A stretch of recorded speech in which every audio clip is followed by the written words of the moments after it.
Tonight on Nation to Nation, resolving specific claims is about to get another overhaul. Our political panel weighs in. There's no question that the goals are these things need to move forward. They need to move forward in a reasonably responsive way, and there's ways that we need to improve the process. Indigenous law is integral to self-government and self-determination, says a legal scholar. How human rights, Indigenous human rights within Indigenous law, has to be a part of how we think about governance. Hello, I'm Todd Lamourant. Currently, there are 528 outstanding specific claims worth $5.3 billion. Specific claims deal with past failures by the federal government to manage First Nations lands and assets. These would take years, if not decades, to resolve, if at all. So back in 2007, the Conservative government enacted a process called Justice at Last. A tribunal will deal with claims in a fair and timely fashion. Earlier this week, the Office of the Auditor General reported that the tribunal had been a failure, that it was a top-down process, and for example, smaller claims at $3 million or lower were given take-it-or-leave-it offers. The $3 million amount is itself determined by the department without consultations with the First Nations. They also changed the way that they would actually negotiate in terms of developing a plan that would guide the negotiation process.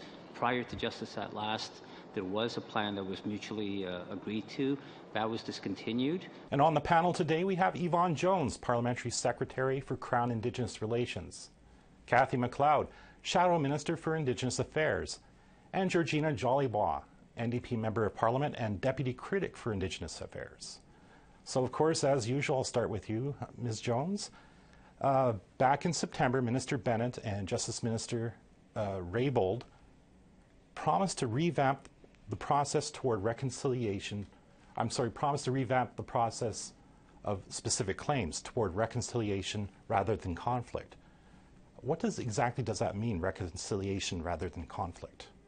So first of all, there was a new mechanism put in place by the former government, the Conservative government, to try to fast-track more of the specific claims under a new process. As you know, many of those claims have been outstanding for extensive periods of time, years and years. So the process didn't work as was intended. And so the ability to be able to clear most of those claims off the docket was not possible. With the findings of the Auditor General, which I think was very clear, there were several recommendations that he made to government. One of those recommendations was that they look at the process they had and how they can improve upon it or change it. But I think important to that was that they would report back. And the first reporting period will come in the spring of 2018 in terms of what the new principles and guidelines are and how the department is planning to move forward. The objective, I think, for everyone at the end of the day is to try and deal with these specific claims in as short a time as possible, and to do so with sufficient resources, but I guess to avoid in any way possible very long, drawn-out confrontations that can be avoided. Now, of course, it was called Justice at Last. It was a Conservative initiative. At Tuesday's committee meeting, Ms. McLeod, you said it had good intentions. Started with good intentions. What went wrong with it?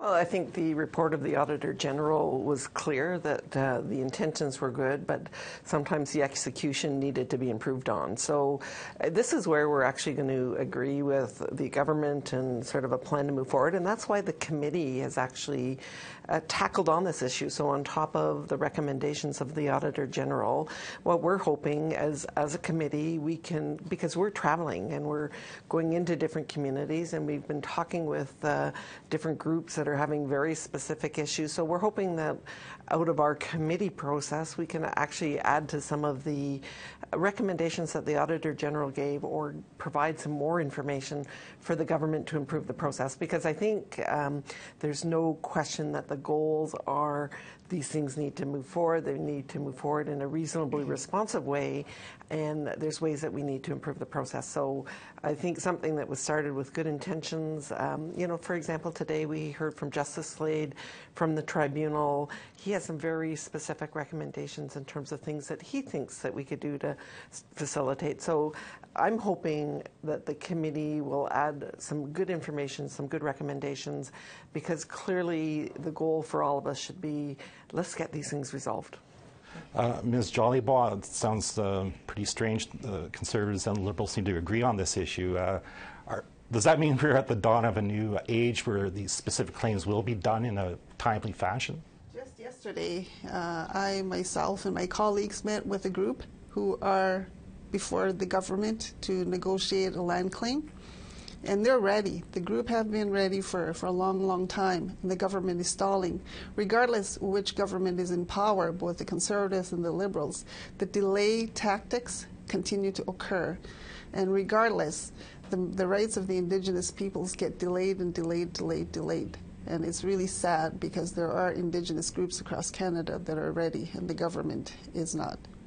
What does this mean to Indigenous groups when things don't get done in a timely fashion, especially at the community level?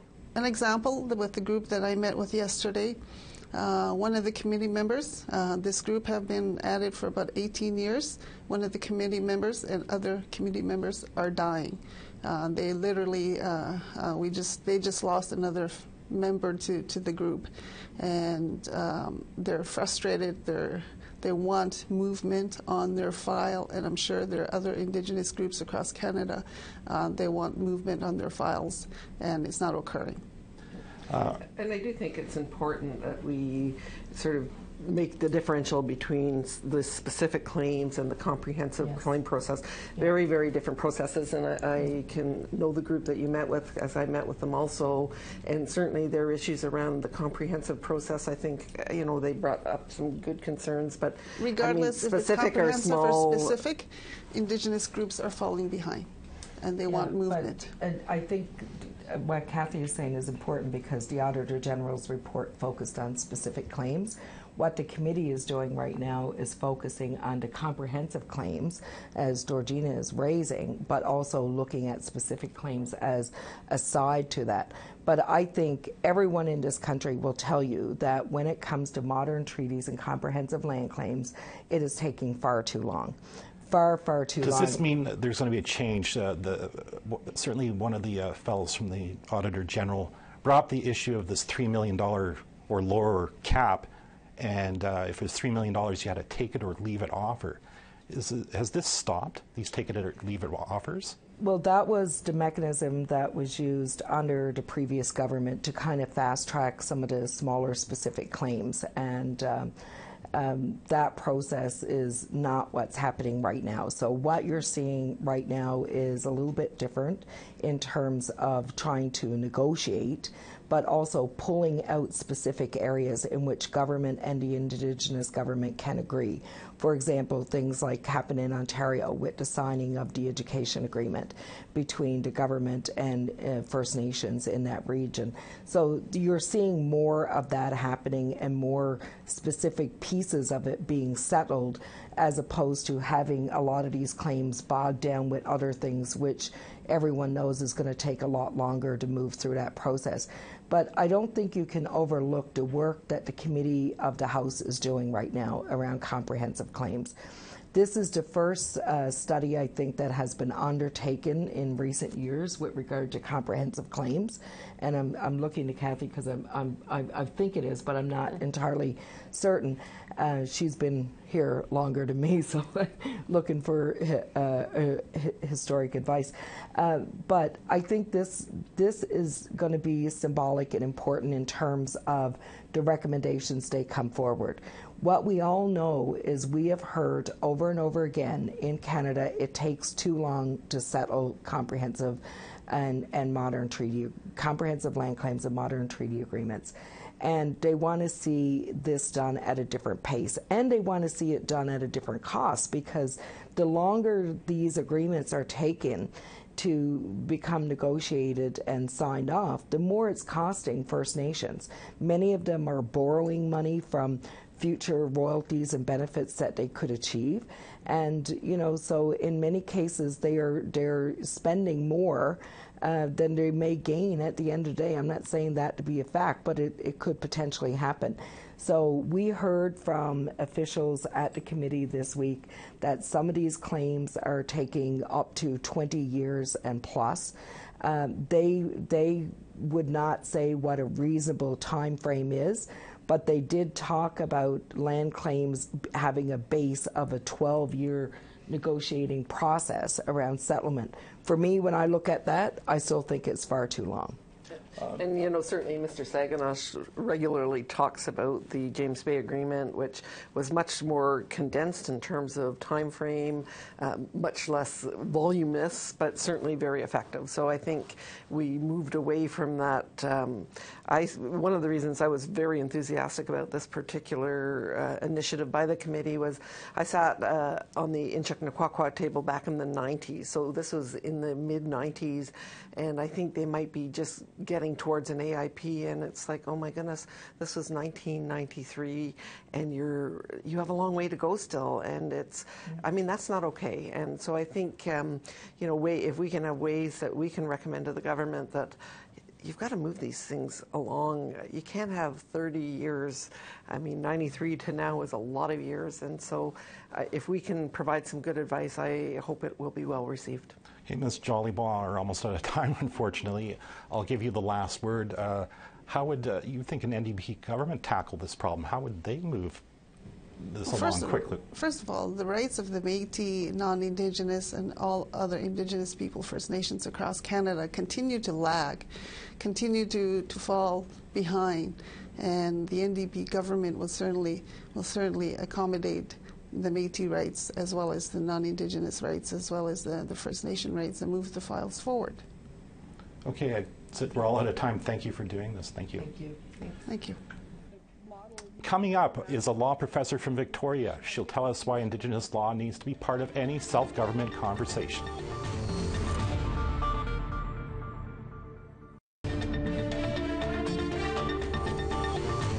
Welcome back.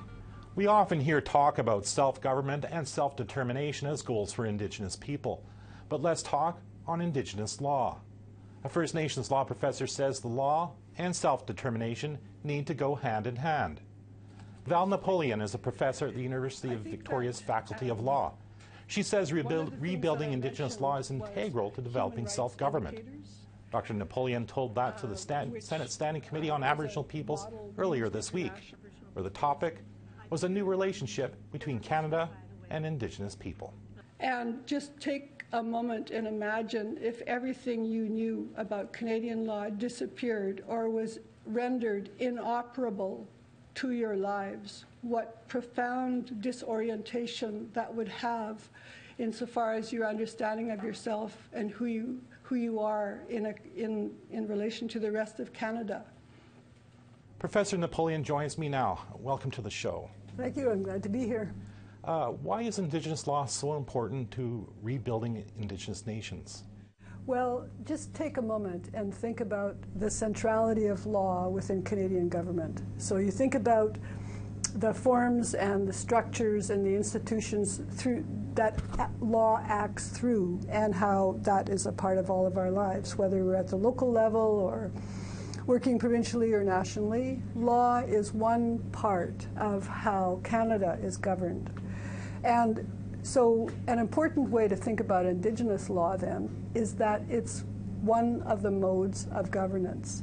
And so when we think about Indigenous governance, Indigenous aspirations of self-determination, how we imagine ourselves in the future, law has to be a part of that. And what I talked about yesterday was how human rights, Indigenous human rights within Indigenous law, has to be a part of how we think about governance. And talking about your presentation to the senators, you said that when Indigenous law is undermined and Canadian law has disappeared, there are profound consequences. What did you mean by that? So there's no Indigenous legal order in Canada that has remained intact through colonial history. That's part of the reality and starting place. But it's also true that Indigenous law hasn't gone anywhere. And what I was referring to is how Indigenous law has been undermined, how there are gaps, and there are often distortions. So where there are gaps in our communities, and where Canadian law has failed, and if you think of missing and murdered Indigenous women and girls, I understand those places as being lawless. And it's in those places in particular where you see violence and its consequences in our communities. The challenge then is to rebuild our lawfulness in a way that matters to people fundamentally insofar as who we are as a people. And I think that is the way to lay the foundation for safe and peaceful communities. Do you know if this is something that's been brought up during the inquiry, or the inquiry is going to look at when, of course, they're going to come out with recommendations one day, hopefully, and is this something you would like to see? Absolutely. And my colleague Hadley Friedland, Dr. Friedland and I presented for 2 days to the inquiry on this topic, and we explained how we've been working practically to substantively articulate and restate Indigenous law across Canada. And so we provided that information as well as the legal resources that we've created to the inquiry, and I hope that it is helpful to them, not just in terms of the way they listen to the stories, which is an important factor, but where do we go from the stories? Because if we stay there, we can be captured in the stories of despair. Now, you've already been using Indigenous law, but in a classroom setting. You mentioned again at the Senate committee how students are using Cree, Dene, and Shuswap law to examine a case, which was the First Nations Caring Society attempt to get equal funding for child welfare. What was the outcome, and how did it differ from using Canadian law? Oh, that's such a good question. All right. So the larger context for the presentation to the Senate was our Indigenous Law Degree program, which we're proposing and which we're trying to get support for federally and provincially. We have support. We don't have the go-ahead yet. So in our working toward the Indigenous Law Degree, we have been doing pilots, and so we did a pilot, a summer school on Indigenous law at UVic, and then the course that I referred to, I taught in Winnipeg, and it was on Indigenous human rights. So what are human rights within our laws? And students, the way that we work is we draw law from the oral histories, and we analyze it critically and systematically, and we synthesize that so that we have a body of Indigenous law. And then the next step is to take that and apply it to a real human problem. So the students in that course, that short intensive course, had to work with Secwepemc stories, Dene stories, and Cree stories. And then the question is, how might we understand human rights? And we focused on human dignity and agency. Both are important legal concepts in the Indigenous legal orders that we're working with.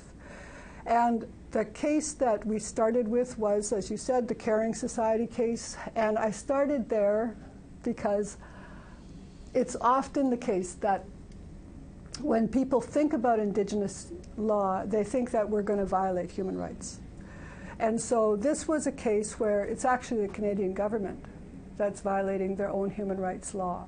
And so the question was, how would one respond? What would legitimate legal responses be from these three different legal traditions? The other case that we had the students work through was what would they present? But were there any findings, was there any conclusions made that was perhaps different than if they just used Canadian law? The aspirations of law can be understood to be similar. Where things are different is in terms of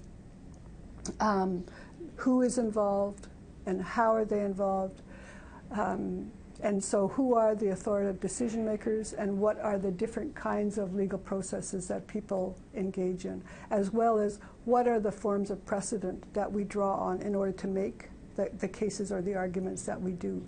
And so, yeah, so we saw the operation of law and human dignity and agency being central, but the way people reached those, reached the conclusions and the recommendations they made embodied the legal tradition that they were working with. And there were ways forward that those students were able to develop based on that work. Which I'm assuming is better than what's happened under Canadian law. Well, you know, the decision from the Canadian Human Rights Tribunal was quite some time ago, and there's not been any action on it.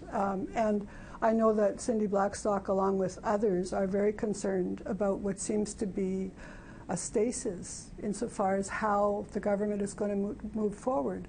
And I think that if we were able to draw on other legal perspectives, other legal traditions, intellectual traditions, that we can better inform those kinds of decisions that affect Indigenous people. Okay, well, we're all out of time. Thank you for doing this. Okay, thank you. Nation to Nation will be back after another short break.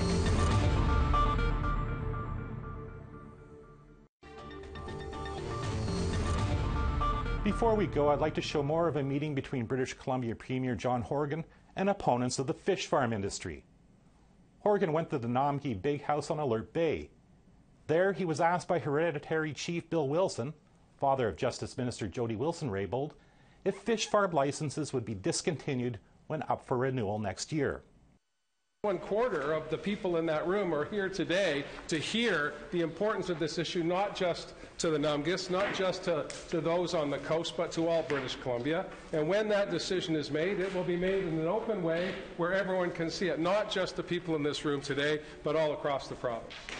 So the answer is you don't know. The answer is that the decision will be made when the lease comes due, which is next year. Not today. Okay, but will you be prepared on the basis of what we've given you today to go back and tell those leaseholders that you should be concerned about the possibility that these things may not be renewed? There's nothing wrong with that. You don't need a cabinet meeting to do that. Yeah. What we're doing today, I think, is sending a pretty clear message to those that are in the business of open net fish farming that there is a large body of opinion against that activity. You're telling me, the leader of the new government, with members of my cabinet here today with me, how you feel about this, and we're going to take that into the decisions we make going forward. And I said at the start, I said during the election campaign, I said to you when I walked into this room, to this big house, that wild salmon are fundamental to who we are as British Columbians, and we will make decisions based on that now and into the future. So you will be taking those fish farms out of our territory? I'll be taking the information that I have today and what's in my heart, and I'll be acting on it. Let's assume you have a heart. What's in there? Tell me. I've been telling you since I walked in the room. So do we look forward to future generations of pollution in our land and our territory? Or will they be receiving notice that they either better clean it up, put it on land, or get out of there? We'll make decisions at the cabinet table when they come forward. We'll have more on that issue next week. I'm Todd Lamoran. Have a great evening.